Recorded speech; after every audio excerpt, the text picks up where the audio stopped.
Economics of export का idea लेते हैं जिसका हर साल फरवरी में बजट आता है। बजट में ये कैलकुलेशन बताई जाती है कि जो आने वाला साल है, मतलब अप्रैल से जो स्टार्ट होने वाला है साल, उस साल में कितना खर्चा करने वाले हैं, कितना पैसा आएगा, कितना पैसा जाएगा। इसमें जो हेल्प करते हैं वो इकोनॉमिस्ट हेल्प करते हैं। तो मनमोहन सिंह वो भी इकोनॉमिस्ट थे। इकोनॉमिक्स जो एग्जाम्पल देना मैंने भी कि सर कोविड में काम डाउन हो रहा है तो गवर्नमेंट ने लोन का रेट ऑफ इंटरेस्ट घटा दिया ताकि लोग ज़्यादा लोन ले पाएं। ये भी डिसीजन इकोनॉमिक्स ही बताता है। डिमांड कितनी है किसी चीज़ की, किसी चीज़ की सप्लाई कितनी है, प्राइस की वजह से क्या इम्पैक्ट पड़ सकता है किस चीज़ का, ये इम्पैक्ट बताता है। ये सारे बहुत सारे डिसीजन लेता है, बहुत सारे डिसीजन में हेल्प करता है इकोनॉमिक्स। न्यूमेरिकल चैप्टर भी हैं कुछ, थ्योरी चैप्टर भी हैं कुछ, डिस्कस करेंगे क्या करके। दूसरा लिखिए heading introduction to micro economics.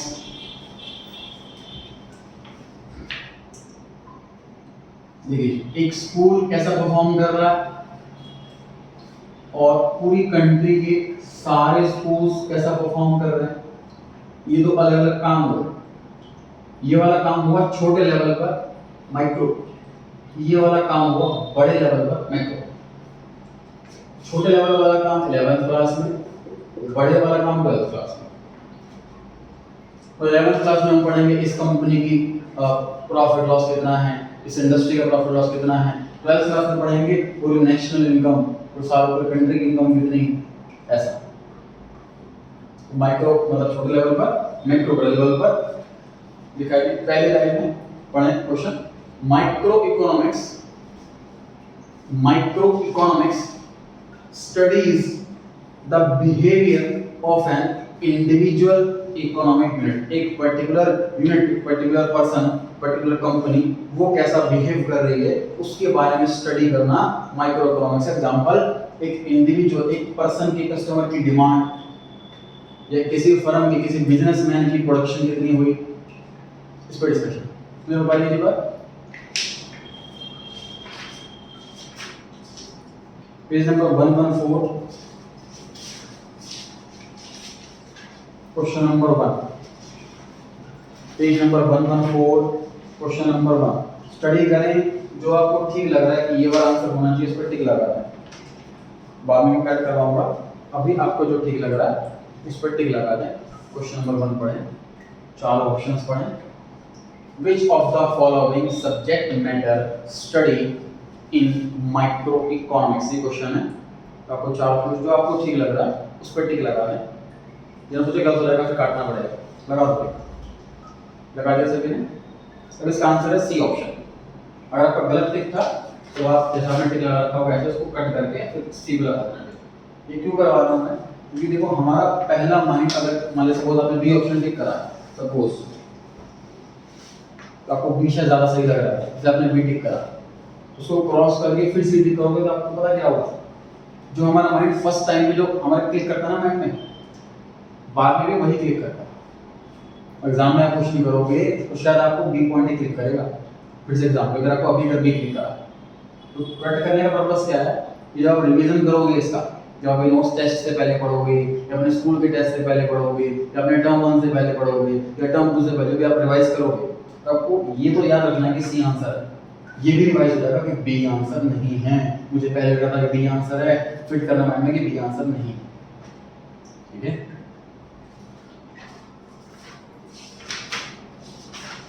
Page number 118, 118, question number 25। In 4 option पढ़ लीजिए। क्वेश्चन 25 में जो ऑप्शन आपको ठीक लग रहा है उस पर टिक लगा दीजिए।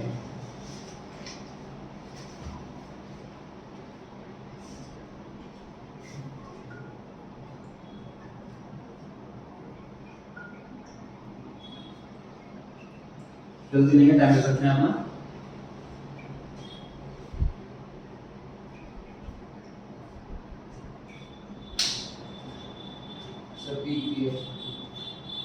क्या कह रहे हो? 25 question 25।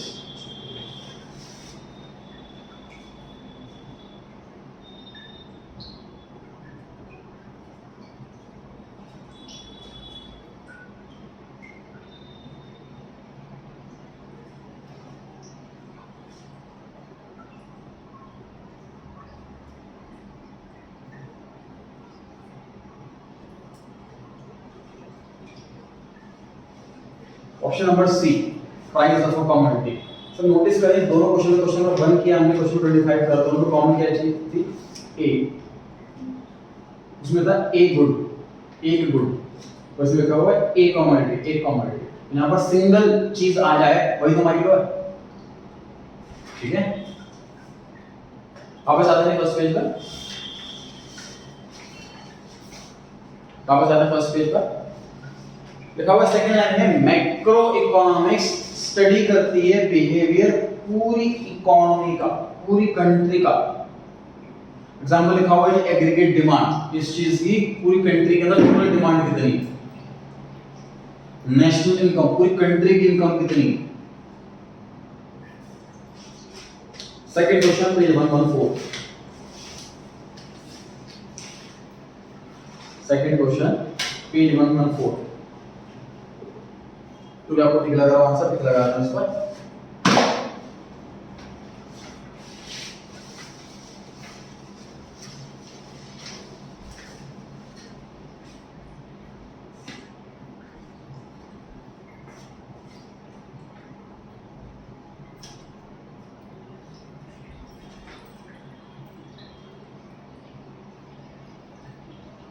Done. D option answer है जिसमें क्वेश्चन पूछा हुआ है कि कौन सा मैक्रो नहीं है। तो पूरा एम्प्लॉयमेंट लेवल जानना, पूरी कंट्री के अंदर क्या एम्प्लॉयमेंट का लेवल है, लोग कितने बेरोजगार हैं, कितने रोजगार हैं, पूरी सप्लाई कितनी है पूरी कंट्री के अंदर, पूरी नेशनल की इनकम कितनी है। तो ये तो हो गया बड़े वाले लेवल पर काम। मार्केट प्राइस भी एक ही चीज का निकलेगा, सपोज टीवी का पर्टिकुलर मिलेगा, पर्टिकुलर आइटम में मिलेगा, क्योंकि एग्रीगेट तो होता है मार्केट प्राइस, प्राइवेट अलग होता है। तो माइक्रो वाला हो गया, मतलब डी पॉइंट माइक्रो वाला हो गया। 26 क्वेश्चन,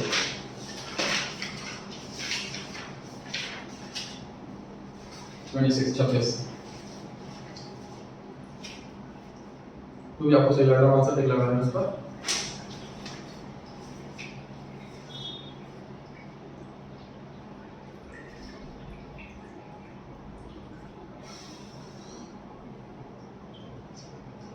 डन। आंसर है बी ऑप्शन। देखो ए ऑप्शन में लिखा हुआ इंडिविजुअल, एक पर्सन। सी और डी में भी ए और ए लिखा हुआ है, मतलब सिंगल पर्सन, तो माइक्रो वाली बात नहीं हो। बी ऑप्शन में सिर्फ इनकम लिखा, तो इनकम से पता लग रहा है एक पर्सन की इनकम क्या, पूरी कंट्री की इनकम है। इनकम की बेस पर आंसर नहीं देते हैं, एम्प्लॉयमेंट तो कंट्री की होती है, तो इसलिए मैक्रो लेवल हो गया, बी ऑप्शन आंसर है। आगे बढ़ते हैं। An economy is a system that helps to produce goods and services and enables people to earn their living. Sir economics यही बता रहा है कि सिस्टम ही ऐसा, तो जैसे मैं अगर कमा रहा हूं और मैं खर्च कर रहा हूं, तो जैसे मैं खर्च कर रहा हूं दूसरा कमा रहा है, उसकी कमाई होगी, अब फिर वो खर्च करेगा तो दूसरा कमाएगा, तीसरा कमाएगा, तो ये इकोनॉमी चलती रहती है। ये लिखा हुआ है कि एक सिस्टम है जिसमें हम गुड्स या सर्विसेज प्रोड्यूस करते हैं ताकि हम अर्न कर पाएं, हम तो अगर तो दूसरा अर्न करेगा हमारे बेस पर। 27 क्वेश्चन, क्वेश्चन नंबर 27।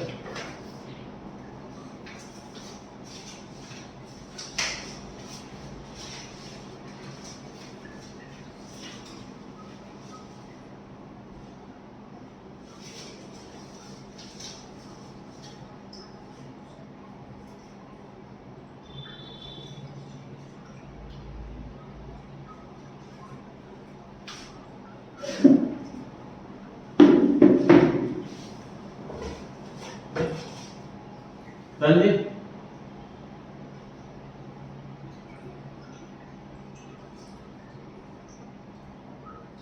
तो सर किस बेस पे आंसर दें? तो आपने जो आंसर, जो आपने मीनिंग पढ़ा उसमें एक वर्ड था अर्न देयर लिविंग, अर्निंग होनी चाहिए, मतलब इकोनॉमिक एक्टिविटी वही है जो अर्निंग है। तो कौन से पॉइंट में अर्निंग नहीं? 27 में 4th पॉइंट में अर्निंग नहीं, सोशल वेलफेयर। सोशल वेलफेयर की अगर हम कोई काम कर रहे हैं तो उसमें कोई अर्निंग नहीं। अगर हम जैसे कि अगर सपोज कोई डॉक्टर मंडे टू सैटरडे अपना क्लिनिक चला रहा है, उसमें तो फीस ले रहा है, अर्न कर रहा है, वो है इकोनॉमिक एक्टिविटी। हर संडे वो कोई झुग्गी झोपड़ी में जाकर के गरीबों का फ्री इलाज करके आता है, तो वो इकोनॉमिक एक्टिविटी नहीं है, वो सोशल करते हैं। ठीक, बता रहा कंजम्पशन इकोनॉमिक एक्टिविटी का टॉपिक सही जवाब देगा। जैसे मैं कोई चीज खा रहा हूँ या कंज्यूम कर रहा हूँ, खरीद रहा हूँ, तो वो कहाँ से मेरी अर्निंग हो रही है, तो वो तो नहीं होनी चाहिए इकोनॉमिक एक्टिविटी, है ना। मैंने बताया था कि बिजनेस की साइकिल ही ऐसी चलती है कि अगर मैं कोई चीज खर्च कर रहा हूँ तो मुझसे कोई दूसरा अर्न कर रहा है, तो कहीं ना कहीं अर्निंग हो रही है, मेरी नहीं उसकी हो रही है, कहीं ना कहीं अर्निंग हो रही है। ठीक है, अर्निंग कंज्यूम करने पे मेरी नहीं हो रही, किसी और की हो रही है। अर्निंग होनी चाहिए, सोशल वेलफेयर में किसी की अर्निंग नहीं हो रही। ठीक है, सोशल वेलफेयर समझा, डॉक्टर किसी इलाज हो गया है तो वो इंसान तो उसकी अर्निंग हो जाएगी, उसकी अर्निंग हो जाएगी ना, कुछ काम करेगा तो। नहीं ऐसा ना, इस लेन देन को तो करनी नहीं हो रही ना उसकी। अब वो ठीक कर रहा है, वो ठीक हो रहा है, इसी को करनी नहीं हो रही ना उसकी, ना उसकी फ्यूचर में क्या होगा क्या पता। क्लियर हो गई बात, वापस आ गए फर्स्ट पेज पर। नेक्स्ट पॉइंट में लिखा हुआ इकोनॉमिक प्रॉब्लम, इंपॉर्टेंट टॉपिक है। Economic problem is the problem of making the choice of the use of scarce resources. Scarce का मतलब होता है लिमिटेड। क्या तो लिख लीजिए, स्केर्स का मीनिंग होता है limited. For satisfying unlimited human wants. Simple सी बात है, तो आपकी पॉकेट में 1000 रुपए हैं, आपका ये भी मन है कि घूमना है, ये भी मन है कि बाहर डिनर करें, ये भी मन है कि शॉपिंग करें, मतलब ह्यूमन वांट्स हैं अनलिमिटेड, और जो रिसोर्सेज हैं जो वांट्स को सेटिस्फाई कर सकते हैं, जो मनी है, वो है लिमिटेड। तो यहाँ पे प्रॉब्लम क्या आती है, प्रॉब्लम आती है चॉइस की, कि मैं चूज क्या करूं। ठीक, मूवी जाना है या घूमने जाना है या डिनर करने जाना है, तो चूज क्या करना है, यहाँ डाउट आता है। जैसे बिजनेसमैन है, तो सर बिजनेस किस चीज का करना है, बहुत सारे आइटम है, तो चूज करना कौन सी आइटम बनानी है। ठीक, तो उसमें हम दो चीज मान करके चल रहे हैं। पहली चीज कि हमारे पास रिसोर्सेज स्केर्स हैं, लिमिटेड हैं, पहली बात। दूसरी बात, हमारी जो वांट्स हैं वो अनलिमिटेड हैं। दो चीजें मान करके चल रहे हैं। अच्छा, आगे लिखा हुआ है कि सर रीजन क्या है इकोनॉमिक प्रॉब्लम के। तो इकोनॉमिक प्रॉब्लम जो हुई, फर्स्ट पेज पर ही है, इकोनॉमिक प्रॉब्लम जो हुई उसके कारण क्या क्या है। पहला कारण कि सर वांट्स जो है वो अनलिमिटेड है, हमें सब कुछ ही चाहिए। दूसरा, जो रिसोर्सेज हैं वो लिमिटेड है, हमारे पास पैसे कम है। और तीसरा, नेक्स्ट पेज पे तीसरा, ऑल्टरनेटिव यूजेस ऑफ रिसोर्सेज। हमारे पास यूज ऑल्टरनेटिव हैं, अगर ये भी ना हो तो दिक्कत नहीं आती। फॉर एग्जांपल, तो 10th क्लास से 11th क्लास में आ रहा है, ऑल्टरनेट स्ट्रीम है हमारे पास, साइंस, कॉमर्स, आर्ट्स, तो कंफ्यूजन है, प्रॉब्लम है कौन सी चूज करें। 10th क्लास तक की प्रॉब्लम थी क्योंकि ऑल्टरनेटिव यूज ही नहीं, समझ आ रही है बात। ऑल्टरनेटिव यूज होना भी रीजन है प्रॉब्लम का। ठीक, तो तीन वजह पढ़ी हमने कौन प्रॉब्लम होने की, अनलिमिटेड वांट्स, स्केर्स रिसोर्सेज और ऑल्टरनेटिव यूजेस। सही। Question number 3,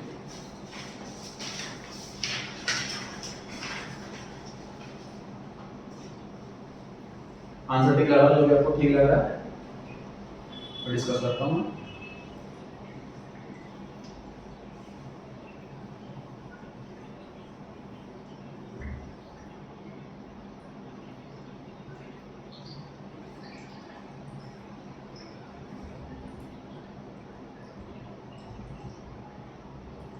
C option, resources of alternative use, ये पढ़ा था हमने अभी।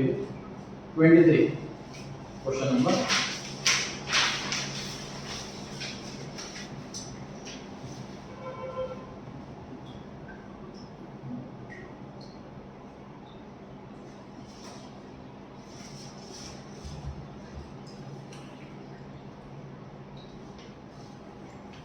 लास्ट वाला option, unlimited human wants and limited resources. 30.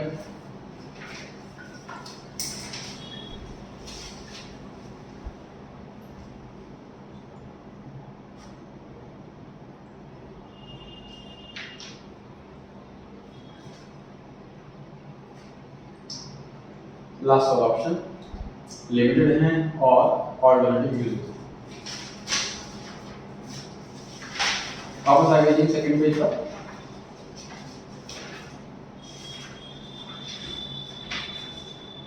देखा क्वेश्चन में सेंट्रल प्रॉब्लम्स बताइए इकोनॉमी की क्या क्या है।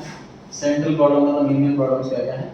तो प्रॉब्लम बांटी गई थी तीन कैटेगरी में। पहला व्हाट टू प्रोड्यूस, क्या बनाएं। हाउ टू प्रोड्यूस, कैसे बनाएं। फॉर whom टू प्रोड्यूस, किसके लिए बनाएं। तो व्हाट टू प्रोड्यूस में क्या चीज है सर, सिलेक्शन ऑफ गुड्स। बहुत सारे आइटम है कंट्री के अंदर, कौन सी चीज बनाना है ये दिमाग लगाना पड़ेगा।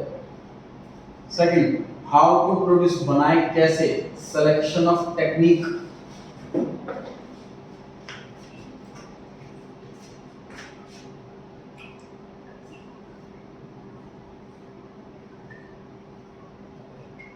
कैपिटल टेक्निक और लेबर टेक्निक। तो इसमें क्या है,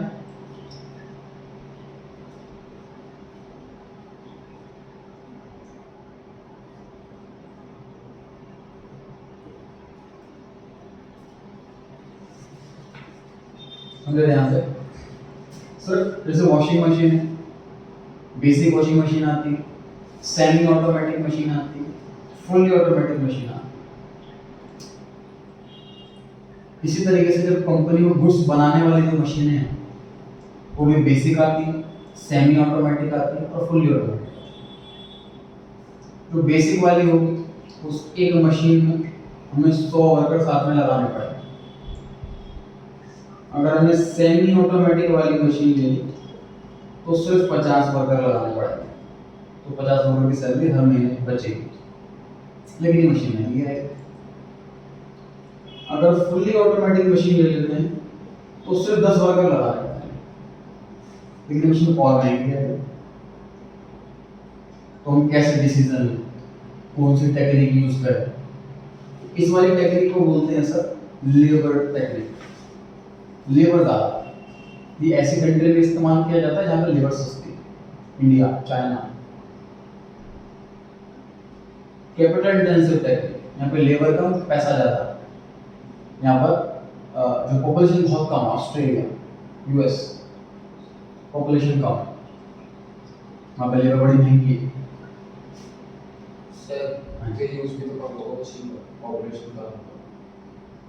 गुड्स कम बनेंगे, देखो पैसा। फिर मुझे अगर मान लीजिए 1000 यूनिट्स बनानी पूरे महीने, तो मैं 1000 ही बनाऊंगा, चाहे कोई सी मशीन है नहीं। तो मुझे कपड़े धोने, मेरे घर में सपोज 4 जोड़ी कपड़े रोज के होते हैं सारी फैमिली के मिला, तो 4 जोड़ी कपड़े धो लेंगे। ये मैं डिसीजन है फुल्ली ऑटोमेटिक लूँ कि सेमी ऑटोमेटिक, डिसीजन किस पे डिपेंड, मैं टाइम कितना ले सकता हूँ। मुझे लग रहा है कि भाई मैं भी वर्किंग हूँ, मेरी वाइफ भी वर्किंग है, टाइम है नहीं देने के लिए किसी के पास, तो मैं फुल्ली ऑटोमेटिक की तरफ जाऊँगा। लेबर महंगी समझ लो। अगर मेरी वाइफ सपोज हाउस वाइफ होती तो उसके पास टाइम सफिशिएंट है तो वो टाइम दे सकती है, शायद मैं बेसिक है सेमी ऑटोमेटिक लेता, कपड़े तब उतने धुले। तो वॉशिंग मशीन मशीन के अंदर गुड्स उतने ही बनेंगे, मशीन को इसी भी लो। गुड्स कितने बनने ये डिसीजन नहीं है मेरा, क्वांटिटी डिसीजन नहीं कि कैसे मशीन मैं बनाऊं, कौन सी मशीन खरीदूं, लेबर पैसे खर्च ज़्यादा करूं या पैसे मशीन में खर्च ज़्यादा करूं। तो वो दिखने में ऐसा लगता है कि तो हर महीने सैलरी बचेगी, इसमें बड़ा फायदा होगा आपको, ऐसा नहीं है। रीज़न मशीन 10 गुना महंगी आएगी, मशीन महंगी खरीद लेंगे, बहुत बड़ा रिस्क क्या होता है समझ ध्यान से। सर हमने सुना है कई बार करोड़पति होते हैं, बहुत बड़ा बिजनेस चल रहा है, तो उसे खत्म हो जाता है। उसके पीछे वजह क्या होती है, तो मार्केट ना कब चेंज हो जाए पता नहीं लगता। जैसे कलर टीवी का सपोज टाइम था जब कलर टीवी बहुत ज़्यादा बूम में था, कि जब ब्लैक एंड व्हाइट से कलर टीवी हो तो बहुत बड़ी बात है कलर टीवी होना। सपोज कलर टीवी को आए हुए 10 साल हो गए और मैंने सोचा कि कंपनी खोलता हूँ, बड़ी महंगी मशीन ले आया कलर टीवी बनाने, तभी टाइम एलसीडी का होगी मशीन का।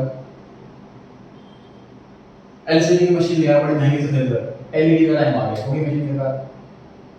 स्मार्ट टीवी आ गया, हो गया एलईडी बेकार। तो महंगी मशीन खरीदने में इसलिए रिस्क रहता है कि मशीन बेकार हो जाए। दूसरी बात, मशीन की लाइफ होती है लिमिटेड 5 साल 10 साल, उसके बाद वैसे बेकार हो जाए। दूसरा, पैसा कंपनी के अंदर जहाँ से भी आता है लोन लेकर के आता है, तो उनमें इंटरेस्ट देना पड़ेगा, ज़्यादा लोन ज़्यादा इंटरेस्ट। ठीक, मैंने फायदे अभी इसके बताए। इसके बहुत फायदे हैं क्योंकि लेबर भी बहुत अच्छी खासी महंगी होती है। सर 90 लोगों की सैलरी अगर हर महीने बचेगी तो बहुत पैसा बच जाता है। मतलब ये डिसीजन ऑफ कंपनी को लेना होता है, हमें कंपेयर करना, प्रॉफिट किसमें ज़्यादा होगा किसमें कम होगा। हमने सीखा पॉइंट हाउ टू प्रोड्यूस, तो टेक्निक कौन सी लेनी। तीसरा था फॉर हुम टू प्रोड्यूस, ये डिस्ट्रीब्यूशन ऑफ इनकम, इनकम कैसे बढ़ेगी, selection of final use of final goods, कौन यूज करने वाला है उसको। देखिए कस्टमर और कंज्यूमर, इन दो वर्ड में फर्क होता है, समझे फर्क क्या होता है? तो ट्राई करना चाहेगा। कस्टमर और कंज्यूमर, कंज्यूमर जो उस मशीन को यूज कर रहा है, और सर कस्टमर जो उस मशीन से खरीदता है। परफेक्ट आंसर है, बिल्कुल सही आंसर है। तो मैं अगर मशीन खरीद करके लाया, मेरी वाइफ यूज कर रही है, तो मैं कस्टमर हूँ और वो कंज्यूमर। या फॉर एग्जांपल मैं अपने बच्चे के डायपर ले रहा हूँ, तो मैं कस्टमर हूँ, वो कंज्यूमर है ना।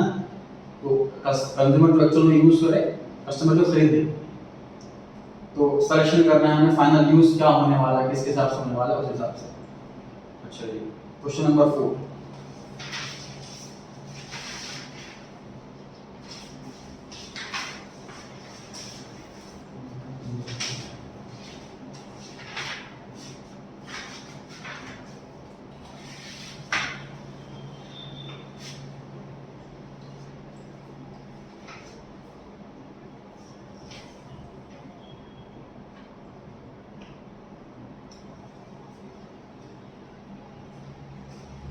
तो ये कौन सा ठीक लग रहा है, टिक लगा लें। डन। सी ऑप्शन, प्रातः में baby for whom to produce, हड़बड़ी है ना, for whom to produce certificate का मतलब कमी। सर ये रिड्यूस होता है। हमने अभी तो पढ़ा 3 दो है सेंट्रल प्रॉब्लम, ये कैसे हो सकता है? चौथी है ये ना, चौथी कोई है। Question number 14।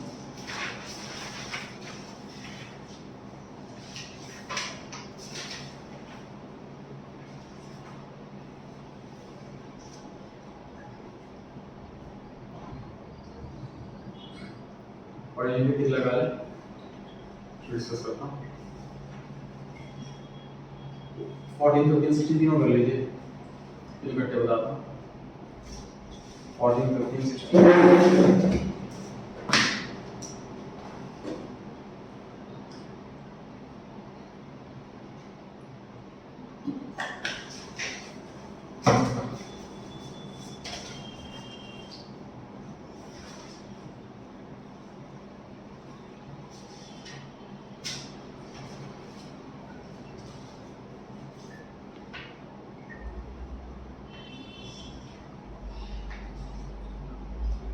तीनों हो गए।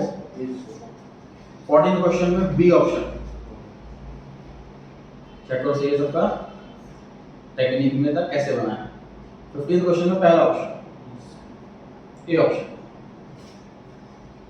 क्वांटिटी में व्हाट टू प्रोड्यूस। 16 में सी ऑप्शन, कंज्यूम कौन करेगा, मतलब फॉर होम टू प्रोड्यूस। ठीक है, वापस आते हैं।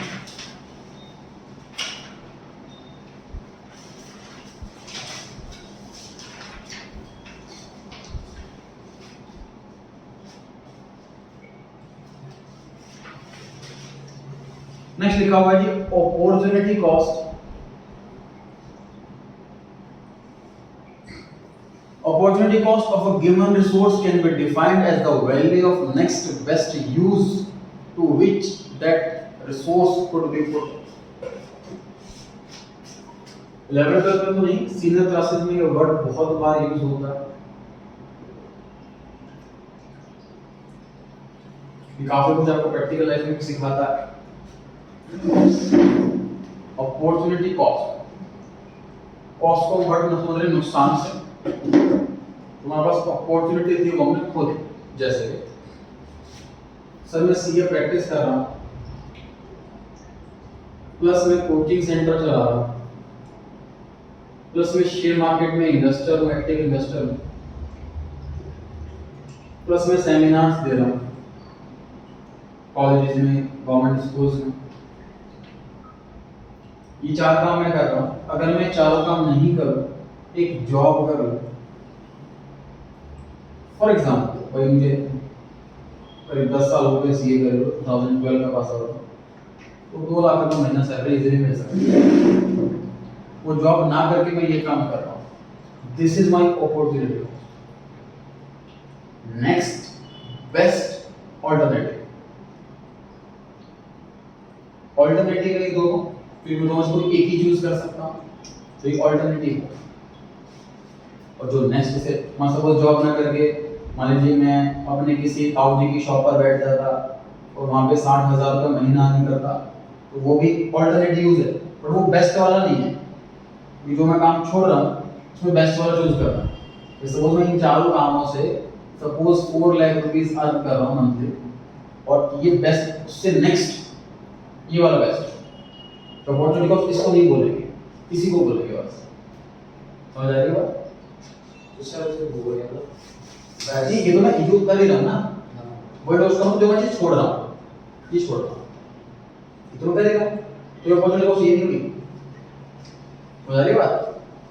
अपॉर्चुनिटी कॉस्ट ये नहीं हुई जो मैं काम कर रहा हूँ, जो मैं काम छोड़ रहा हूँ, वो अपॉर्चुनिटी कॉस्ट है।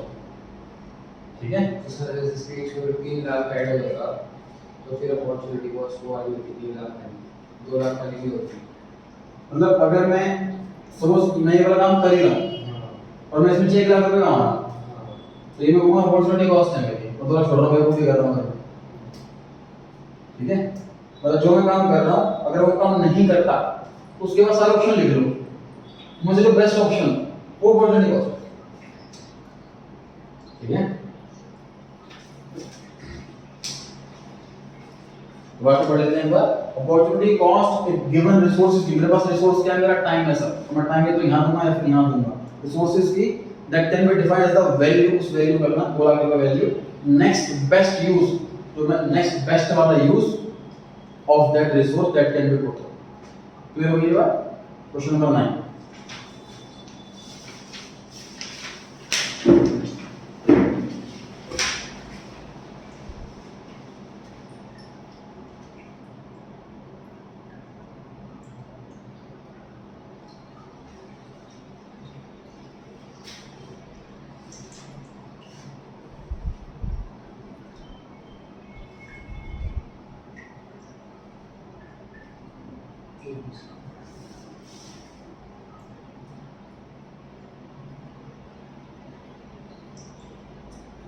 डी ऑप्शन लास्ट वाला बताया था। 1 लाख रुपए कमा रहा हूँ, मैं खुद ही कर रहा हूँ, 2 लाख रुपए नहीं हो सकता, कहीं ज्यादा भी हो सकती है, कम भी हो सकती है, बराबर भी हो सकती है। ठीक है ना? 29 24 24 क्वेश्चन नंबर 24।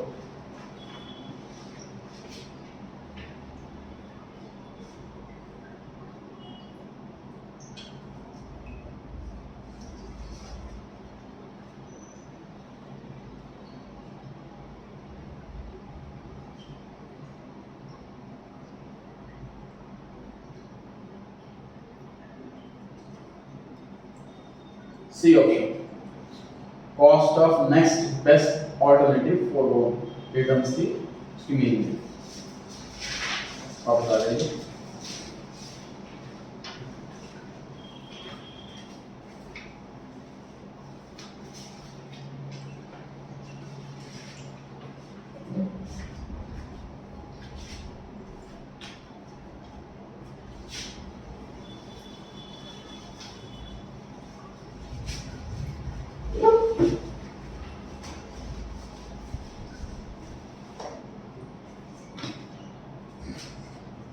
देखिए मेरे पास मान लीजिए 1,000 रुपए हैं और दो आइटम बना सकता हूँ। फॉर एग्जांपल मेरी फैक्ट्री है जिसमें ये जीन्स बनती है और शर्ट्स बनती है।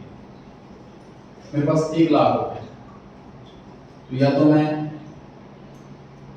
500 जीन्स और 300 शर्ट बना लूँ।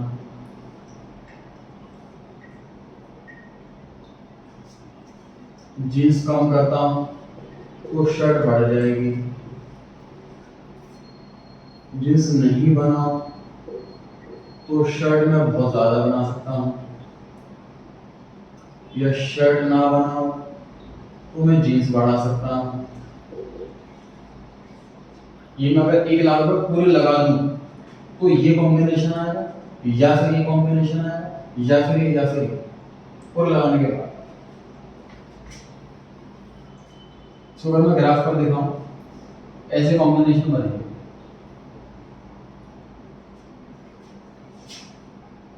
यहाँ पर जीन्स इतनी और शर्ट यहाँ पे 0। अब ऐसे जाऊंगा तो जीन्स कम होती जा रही है, शर्ट बढ़ती जा रही है।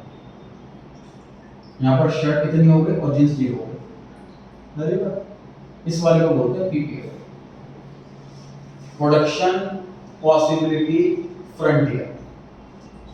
कि प्रोडक्शन की कितनी कितनी पॉसिबिलिटीज हैं उसे हमें ग्राफ पर दिखा रहे हैं। प्रोडक्शन की कितनी कितनी पॉसिबिलिटीज हैं। पढ़ते हैं answer. Production possibility frontier shows all possible combinations of two goods that an economy can produce with given resources, available technology। assume करते हैं कि हमने रिसोर्स को पूरा यूज करना है, 1 लाख का पूरा लगाना है। तो सिंपल सी बात देखो, ये 800 और ये 0, तो ये 700 और ये 0 पॉसिबल तो है, लेकिन जब मैं 800 प्लस 700 की बनाऊंगा तो वाला कॉम्बिनेशन नहीं ले रहा। कॉम्बिनेशन ऐसे में पैसा मैक्सिमम लग जाता है, फुल यूटिलाइज करना अपने रिसोर्सेज को। ऐसा कॉम्बिनेशन चूज करना। ठीक है, आगे बढ़ते हैं। Economising of resources means use of resources in the best possible manner. Economising मतलब इकोनॉमिकल, जैसे कहते हैं ना, सर ये इकोनॉमिकल पड़े, सस्ता पड़े तो हम ये काम करेंगे। तो इकोनोमाइजिंग का मतलब जो चीज हमें सस्ती पड़े, जो बेस्ट पॉसिबल, जो बेस्ट हमारे फायदे में हो। आगे बढ़ना है sir, features of production possibility frontier. Oblique करके पीपीएफ लिख लें वहां पर।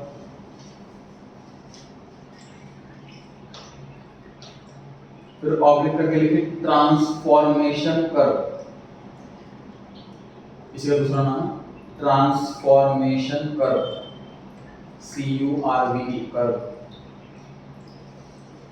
फिर ऑब्लिक करके PPC लिखे, लास्ट है PPC प्रोडक्शन पॉसिबिलिटी कर्व। तो ये भी इसका मतलब नहीं है, एक ही चीज के भिन्न नाम लिखा है। It slopes downward from left to right. देखो डाउन जा रहा है, लेफ्ट से राइट पे आता है, डाउन जा रहा है।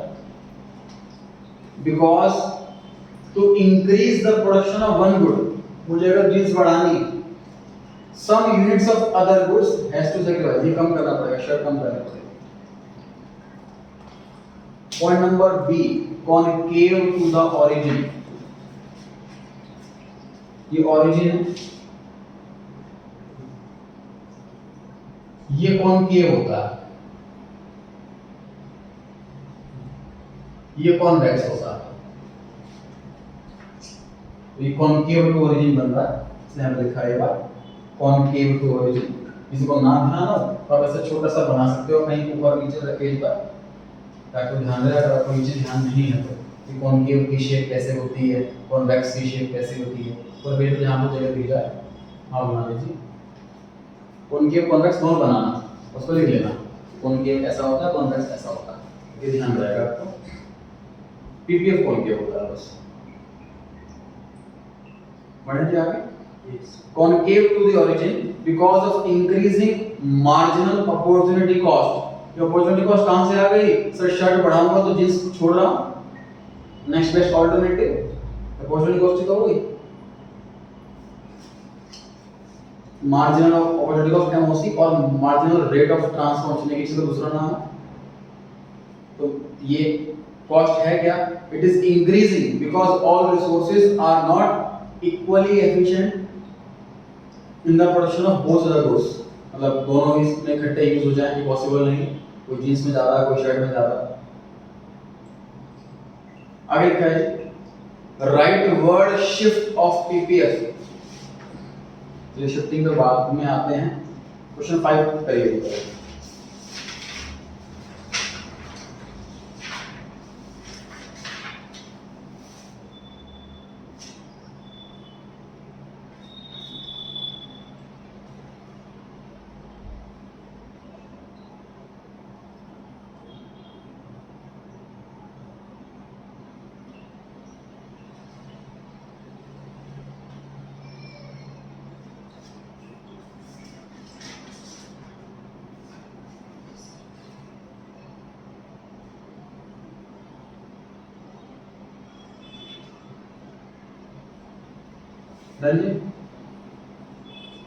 देखिए ये जो पीपीएफ के ऊपर पॉइंट है, पीपीएफ के ऊपर अगर हम कुछ प्रोडक्शन कर रहे हैं तो हम सी ऑप्शन कर रहे हैं एफिशिएंट यूटिलाइजेशन ऑफ रिसोर्सेज। ठीक, अगर हम प्रोडक्शन यहाँ पे कर रहे हैं, यहाँ से देखो, अगर मैं इतनी प्रोडक्शन कर रहा हूँ मतलब ये भी कम और ये भी कम, तो मैं ए ऑप्शन कर रहा हूँ अंडर यूटिलाइजेशन, कम यूटिलाइज कर रहा हूँ। और अगर मैं यहाँ प्रोडक्शन कर रहा हूँ तो पॉसिबल नहीं, ये मैक्सिमम निकाल के लगा दिया मैंने। तो अगर बियॉन्ड द पीपीएफ तो अनअटेनेबल बी ऑप्शन आंसर है। आंसर है बी ऑप्शन। बारे में कैसे बना, ए ऑप्शन में इसके अंदर हो गया और सी ऑप्शन में इसके इसी पर हुआ, डी में से बाहर, डी तो है इधर। 8th क्वेश्चन, 8th क्वेश्चन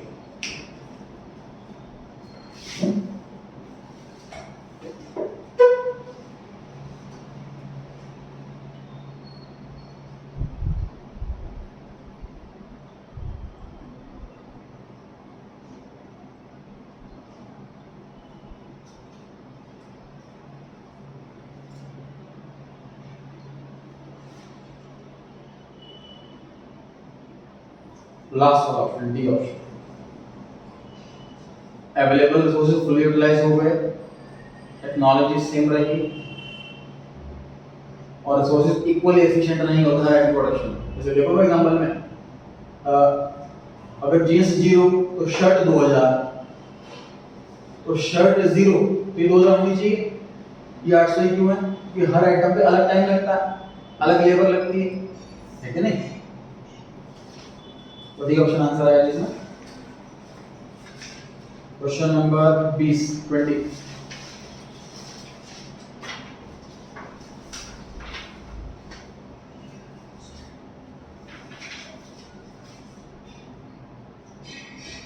20 के 22 तीनों कर मैंने जब तो बताता हूँ मैं, करते हैं ट्राई करें 20 के 22 तीनों।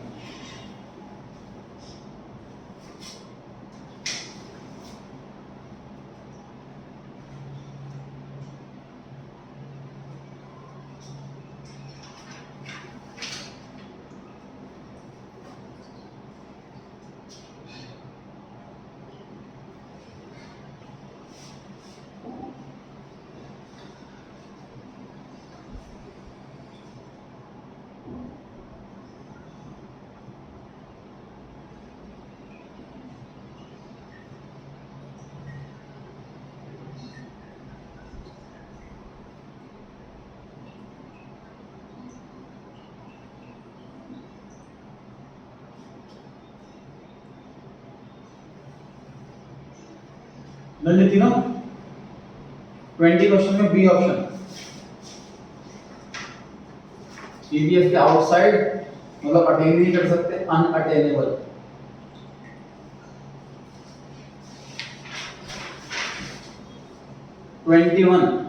पीपीएफ के अंदर लास्ट वाला option under utilisation. 22 point PPF पर C option fuller utilisation, efficient utilisation. Best utilisation.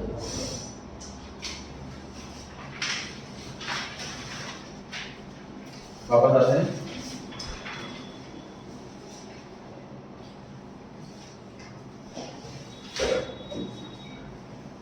ध्यान से देखना। तो इसमें क्या एज्यूम कर रहे हैं, फॉर एग्जांपल 1 लाख रुपए लगा रहा हूं मैं, तो मैं इसके बीच में कोई भी कॉम्बिनेशन बना सकता हूँ। इधर जा रहा हूँ तो मैं जीन्स बढ़ा रहा हूँ, शर्ट घटा रहा हूँ, इधर जा रहा हूँ तो मैं जीन्स कम कर रहा हूँ और शर्ट बढ़ा रहा हूँ। यहाँ पे सारी शर्ट बन रही है, जीन्स कोई नहीं, ये जीन्स बढ़ती जा रही है, सारी जीन्स बन रही है, शर्ट कोई नहीं। मैं कोई सा भी यहाँ बनाऊँ, ऐसा लूँ, कोई भी कॉम्बिनेशन लूँ, 1 लाख रुपये पूरे लगेंगे। अगर यहाँ पे लेता हूँ तो 70-80 हज़ार लगेंगे, कम पैसे लगेंगे, वो गलत है, अंडर यूटिलाइजेशन है, इसके ऊपर पॉसिबल नहीं है। ठीक, तो यहाँ से यहाँ पर आने से होता है मूवमेंट। ठीक, लेकिन अगर मैं इस कर्व को यहाँ से यहाँ ले आऊँ, सपोज मेरे पास कहीं से 30,000 रुपये और आ गया, तो मैं ज्यादा शर्ट जीन्स बना सकता हूँ। अब ये कर्व शिफ्ट हो जाएगा राइट में। ठीक, ये कब होता है जब मेरे पास रिसोर्सेज बढ़ जाते हैं, 1,20,000 रुपये हो गए। या फिर दूसरा एग्जाम्पल, टेक्नोलॉजी चेंज हो, पहले 1 लाख रुपये लगाकर इतनी ही जीन्स बन सकती थी, अब कोई लेटेस्ट टेक्नोलॉजी आई है, उसमें 1 लाख लगाकर ज्यादा जीन्स बन सकती है या ज्यादा शर्ट बन सकती है। या तो टेक्नोलॉजी में चेंज आई है या रिसोर्सेज बढ़ गए हैं, दो में से कोई एक ही वजह हो सकती है जब मेरा कर्व राइट वर्ड शिफ्ट करे। समझ आ रही है बात? हाँ जी सर रिसोर्सेज वाला ले सकते हैं नहीं, अगर क्वेश्चन में अब वर्ड पॉइंट खत्म कर लिया, अब नेक्स्ट कॉन्सेप्ट सीख रहे हैं, जब रिसोर्सेज बढ़ जाए तब क्या होगा। ठीक, पढ़ते हैं next line. Rightward shift of PPF क्या इंडिकेट करता है कि रिसोर्सेज बढ़ गए हैं हमारे या फिर टेक्नोलॉजी इंप्रूव हो गई है, दो में से कोई एक। ठीक, अब यहां चलो, अगर मैं इस कर्व को यहां शिफ्ट कर दूं नीचे, मेरे पास पैसे घट गए, रिसोर्सेज कम हो गए या टेक्नोलॉजी आउटडेटेड हो गई, बेकार हो गई, और पहले जो टेक्नोलॉजी थी वो उस टेक्नोलॉजी पे काम नहीं हो पा रहा, किसे बोलते हैं लेफ्ट वर्ड शिफ्ट। अब मतलब ये चीज याद रखना पता है क्या है, ये बढ़े तो राइट में, घटे तो लेफ्ट में, ये चीज आपको सीखना होगा। अगर राइट वर्ड शिफ्ट हो रहा है, अगर ऐसे शिफ्ट हो रहा है तो मतलब कम ज्यादा हो रहा है, ये ज्यादा हो रहा है। पढ़ेंगे नेक्स्ट वाले में, left word shift of PPF indicates decrease हो रहे हैं रिसोर्सेज या फिर डिग्रेड, मतलब अपग्रेड का उल्टा होता है, डाउनग्रेड हो जाएगा, टेक्नोलॉजी पुरानी हो जाएगी। आगे लिखा है पीपीसी मतलब पीपीसी की बात हो गई। Will shift rightward, rightward shift कब करेगा? Due to all those reasons which enhances production का पोटेंशियल बढ़ा दे, क्वांटिटी बढ़ा दे, एफिशिएंसी बढ़ा दे, तब राइटवर्ड शिफ्ट करेगा। नीचे कुछ लिखा हुआ है sir, reasons for rightward shift. Rightward shift होगा, बढ़ेगा, उसके लिखे हुए नो रीजन। पढ़ लीजिए एक बार फटाफट से आप लोग, ये 9 रीजन है, कुछ 2 इसी पेज पे हैं, बाकी 7 अलग पेज पर, अलग अगले पेज पर हैं। ये सारे रीजंस हैं, कोई ऐसा नहीं कि हमें याद करने की, अंडरस्टैंडिंग के लिए। ये हमारे बढ़ेगा, रिसोर्सेज बढ़ेंगे, 7 एग्जांपल उसके।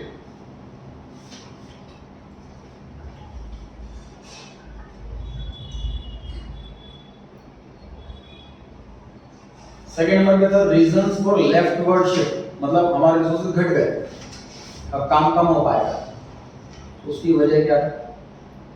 उसकी 5 वजह लिखी हुई। सर और भी ऐड हो सकती है ऐसे तो? अब बुक में तो इतनी अवेलेबल है, बाकी अगर माइंड में आता है सही है तो वो भी सही है। और तीसरा है नो चेंज इन पीपीसी। अगर हम रिसोर्सेज ट्रांसफर कर रहे हैं, मतलब जींस वाले लेबर को हम शर्ट में भेज रहे हैं, तो उससे कर्व वही रहेगा। Question number 6,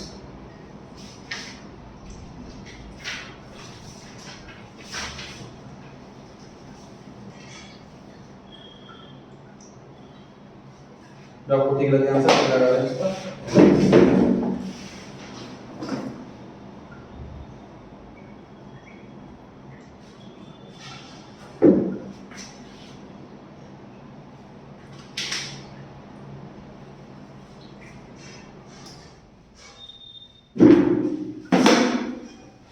A option answer है ना। कि अगर कैपिटल हमारी बढ़ जाती है तो पीपीसी पीपीएफ का जो है वो राइट वर्ड शिफ्ट हो जाएगा। Question number 17।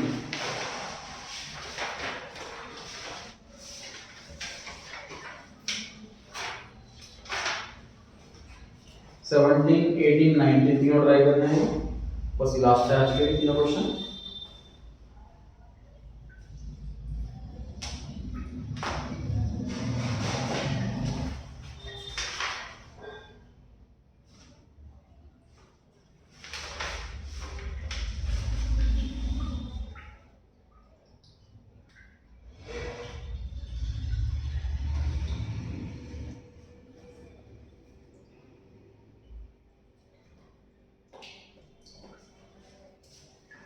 तीनों क्वेश्चन कर लिए 17 18 19। 17 में लास्ट वाला ऑप्शन है डी ऑप्शन अनएम्प्लॉयमेंट। शिफ्टिंग कोई भी नहीं होगी अनएम्प्लॉयमेंट वाले केस में। 18 में ए ऑप्शन, अगर टेक्नोलॉजी इंप्रूव हो जाएगी तो पीपीएफ राइट वर्ड शिफ्ट हो जाएगा। 19 में सी ऑप्शन, टेक्नोलॉजी अगर डाउनग्रेड हो जाएगी कम हो जाएगी तो पीपीएफ लेफ्ट वर्ड शिफ्ट हो जाएगा। क्लियर हो पाएगी बात? चलिए जितना करते हैं आज के लिए, जितना कराते हैं हम हैंड टू हैंड रिवाइज करते हैं नेक्स्ट क्लास से पहले। कल क्लास होगी बिजनेस स्टडीज की 4 बजे, मैथमेटिक्स 5 बजे।